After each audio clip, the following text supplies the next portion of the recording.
महाराष्ट्राचा मुख्यमंत्री कोण याचा निर्णय पुढच्या 2 ते 3 दिवसात होणार आहे।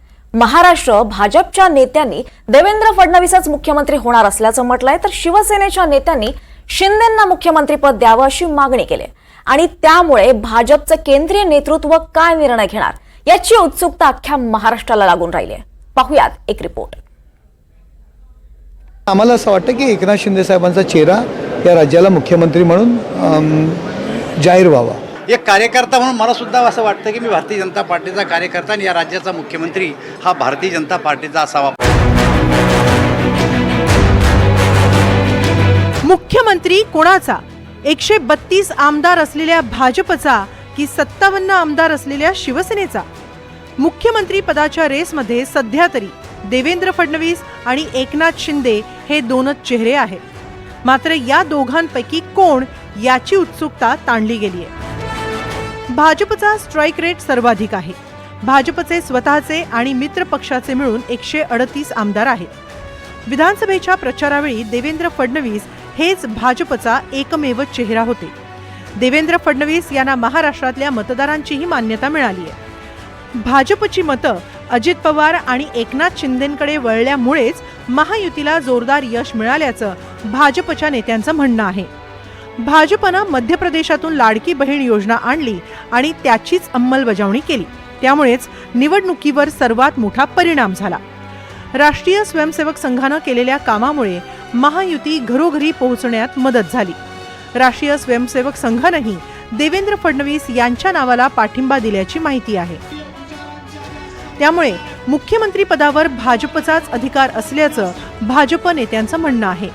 मला असं वाटतं की भारतीय जनता पार्टीच्या कार्यकर्त्यांनी ही अपेक्षा व्यक्त करणं काही चुकीची अपेक्षा नाही आहे की ज्या ठिकाणी भारतीय जनता पार्टीने 132 आमदार निवडलेत त्या ठिकाणच्या कार्यकर्त्याला सहज वाटू शकतं, ही गोष्ट सत्य आहे। एक कार्यकर्ता म्हणून मला सुद्धा असं वाटतं की मी भारतीय जनता पार्टीचा कार्यकर्ता आणि या राज्याचा मुख्यमंत्री हा भारतीय जनता पार्टीचा असावा। परंतु आम्ही ज्यांच्यासोबत निवडणूक लढलो त्यांच्यासोबत बसून त्यांच्या मत काय आहे ते घेऊन आणि विधिमंडळ पक्षाचे नेते जे आहेत त्यांनी आमदाराचं मत घेऊन एकत्रितरित्या आम्ही श्रेष्ठीच्या कानावर हा विषय टाकू आणि जो निर्णय देतील तो आम्हाला तिन्ही पक्षाला मान्य करावा लागेल।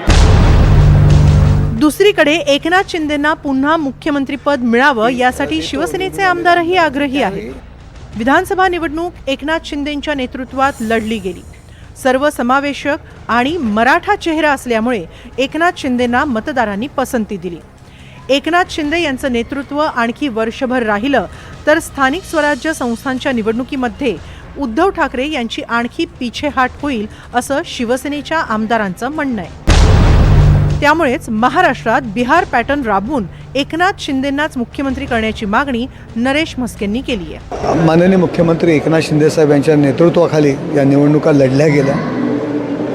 एक चेहरा म्हणून एकनाथ शिंदे साहेब, देवेंद्र फडणवीस साहेब, अजितदादा ही सर्व मंडळी चेहरा म्हणून या महाराष्ट्रातील जनतेने स्वीकारलेली आहेत। मी शिवसेनेचा एक कार्यकर्ता आहे, खासदार आहे, त्याच्यामुळे साहजिकच मला असं वाटतं आहे की आमचा नेता मुख्यमंत्री व्हावा। त्या पद्धतीने आमच्या आमदारांनासुद्धा सगळ्यांना वाटतं आहे आणि आपण पाहिलं की लोकप्रियता आणि याचे जे अनेक महिन्यांचे सर्वे झाले त्यात एकनाथ शिंदे साहेब 1 नंबरला होते। सर्वजणांनीच मेहनत केलेली आहे त्याच्यामध्ये, पण आम्हाला असं वाटतं की एकनाथ शिंदे साहेबांचा चेहरा या राज्याला मुख्यमंत्री म्हणून जाहीर व्हावा। मुख्यमंत्री पदाबद्दल महायुतीचा तिसरा घटक असलेल्या राष्ट्रवादीचं म्हणणं काय तेही ऐका। काय नाही, आम्ही तिघे बसू आणि ठरवू। काही फॉर्म्युला वगैरे काही नाही आमच्याकडे त्याच्यामध्ये। ऐका तरी तू लगेच दुसराच प्रश्न काढताय। काल माझी नेता निवड आमच्या राष्ट्रवादी काँग्रेस पक्षाच्या आमदारांनी केली, सर्व अधिकार मला दिले। मला वाटतं एकनाथराव शिंदेची नेता निवड काल संध्याकाळी केली, त्यांना सर्व अधिकार दिलेले आहेत। आता भारतीय जनता पक्षाचे त्यांनी नेता निवड काय करायचं काय नाही त्यांचं काहीतरी ठरलेलं असेल। आज तो मोठा पक्ष तिथं आहे आणि त्याच्यामुळं आम्ही नंतर तिघी एकत्र बसू, वरिष्ठांशी त्या बाबतीमध्ये सगळ्यांशी आमच्या सहकाऱ्यांशी चर्चा करू, वरिष्ठांशी चर्चा करू आणि राज्याला अतिशय मजबूत अशा प्रकारचं स्थिर सरकार आणि खूप लोकांच्या अपेक्षा आमच्याबद्दल वाढलेल्या आहेत। महाराष्ट्राच्या मुख्यमंत्री पदाबद्दल अंतिम निर्णय मोदी आणि शहाच घेणार आहेत। मोदी शहांच्या मनात कोणता चेहरा आहे हे कोणीही छाती ठोकपणे सांगू शकत नाही. राजस्थान, मध्य प्रदेश आणि छत्तीसगडच्या निकालानंतर नव्या चेहऱ्यांना मुख्यमंत्री करत त्यांनी सर्वांनाच धक्का दिला होता. त्यामुळे महाराष्ट्रात देवेंद्र फडणवीस, एकनाथ शिंदे की आणखी तिसराच कोण हे पाहावं लागणार आहे. Bureau report, NDTV Marathi.